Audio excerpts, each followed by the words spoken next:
I have just snorted 27 pounds of cocaine in my bloodstream. Here's a video of Cyclopses. I don't gotta explain what a Cyclops is. They're the big fricker with one eye. Probably best known from Greek mythology. But society has shifted Cyclopses into being so much more than that. By giving your character just one eye, whether they're born with it or lose it or something, you have the blueprints for the pinnacle of characters. There's so much you can do by just grotesquely ripping out a peeper out of their innocent face hole. So, allow me to break down why these go so unbelievably raw.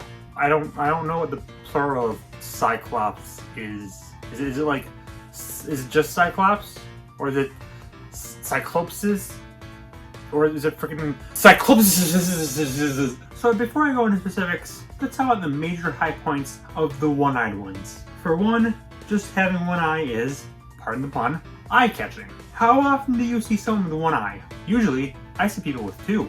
That can be read in two different ways because I'm the modern Shakespeare. You want a character design that gets people interested, and having one eye will always do that. Not to mention you can have so many different twists to them. You can reveal that a character is hiding their one eye from the rest of the cool world. You can set up a character as only having one eye, but plot twist, they have both. You can have them regain an eye in some cool way. If they're wearing an eye patch, you can reveal that there's something behind it. You can take something that has only one eye and then reveal that it has a frick ton of eyes. The possibilities are literally endless, as long as they include eyes. Heck, think of the whole cliche of a single eye appearing in the void. Usually the eye's owner is a cringe dual-eyer, but the effects are still there.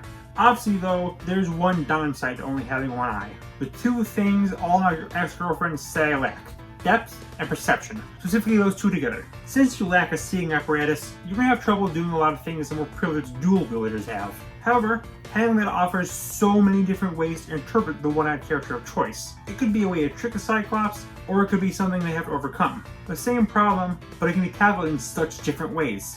This is such an epic gamer moment, you guys. But let's really get into this. I think Cyclopses are so epic because of the way they initiate a reaction in the viewer, especially the main four emotions. That's three, the main four emotions. And I'm going to go over all of them. Let's get the easy one out of the way. Cyclopses are fun. Seeing someone with a singular giant heckin' eye does indeed induce the funny ha-has. There isn't even an explanation. Just seeing someone with a closet looker flying around is peak comedy. Just look at Pleakley from Lilo & Stitch. Can you imagine him being anywhere as funny if he had two eyes? Of course not. That's against the Geneva Conventions. Shroom Boom from Skylanders just works well with one eye. He's got such a stumpy body that the giant heckin' eye is destined there. All of Lord Hater's army from Yonder Over Yonder are giant eyeballs. I don't know why, but look at them, peak. Obviously the peak of this is Mike Wazowski. Mike is literally just an eyeball with a shell.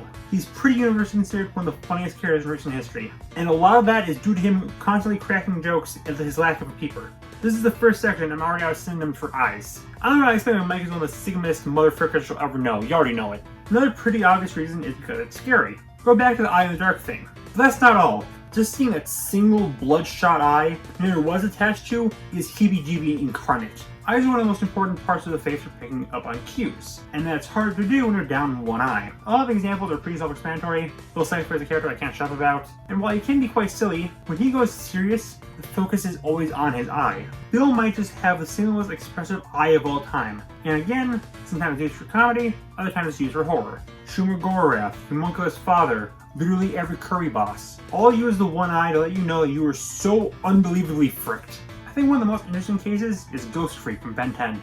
He has the unique ability to move his eye across the seam on his body, and while he's technically a good guy since he's just one of Ben's transformations, every time he comes out, the eye is used to be freaky, fitting with his name. But once Ghost Freak breaks out of the Omnitrix and becomes the Scare, he keeps the one eye, but it now stays placed in his skull-like head, piercing your soul by always looking forward.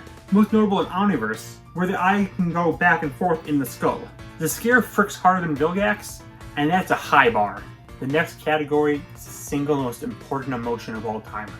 More important than fear or laughter, and that is the crucial emotion of realizing something looks like super epic, bro. I love it.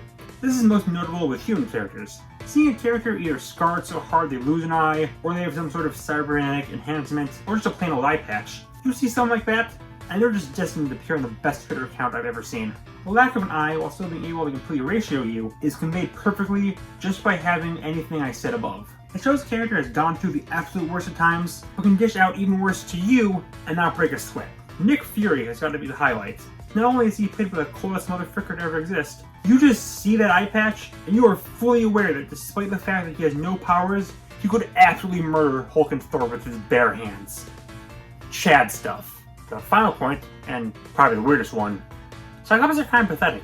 Like, look at them. It's kind of sad. A lot of examples have gags where they cry with their one eye. They may be mocked or looked down upon for being a Cyclops. Again, earlier we talked about those who lost an eye via some tragedy. Heck, just breathing on their eye is enough to take them out. It's kind of pathetic, really. Well, that's enough for you to care about them. Peak of this is Rob from Gumball. Despite all the awful stuff he's done in the show, it's hard not to feel sorry for this guy. Seeing like he was chosen as being pretty unwanted by the world, horribly disfigured, and then forced into evil. And I feel like him having the big ol' eye that's even more expressive than most of the characters in the show just makes him so pitiful. So those are the reasons why Cyclopses go so hard. They're funny, they're scary, they are cool as frick, and they're kind of sad and pathetic looking. But made me wonder, is there any character that takes all of these and puts them into one character? I mean, you can see him back there. I said at the beginning that Cyclopes are peak character design. That was a lie. Plankton, hit 1999 Nickelodeon animated comedy series SpongeBob SquarePants starring Tom Kenny and created by Steven Hillenburg is peak character design. Point by point, him being funny is obvious. Look at him. He's like 50% eye. You can't take that seriously, especially with his voice. And of course, they acknowledge it all the time. Would explain why I stink at darts. Scary seems like something that would be near impossible to argue for freaking Plankton, but when the time comes, Plankton can be creepy, like when he's giant, or when they suddenly make him bloodshot. Is Plankton red as frick? I mean, look at the dude. He's got a certain feel no others have. That clear Chad energy you just can't get anywhere else in Bikini Bottom. Well, you can, but they share voice actors, so frick you. He's that big of a Chad. But can we feel bad for him? Of course, a ton of episodes where he's portrayed sympathetically, and they all end up working, because despite all the awfuls he's done, it's hard not to feel sorry for the one eye constantly screwing up Tic Tac, who's dwarfed by everyone in the show. Plankton, more like Peakton.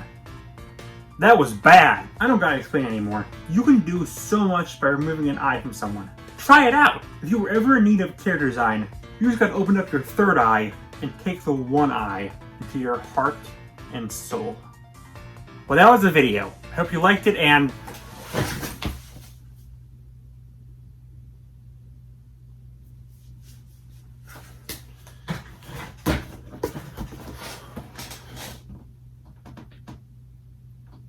where am I?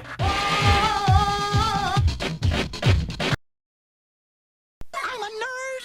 Well, that's fine, 'cause nerds use their brains.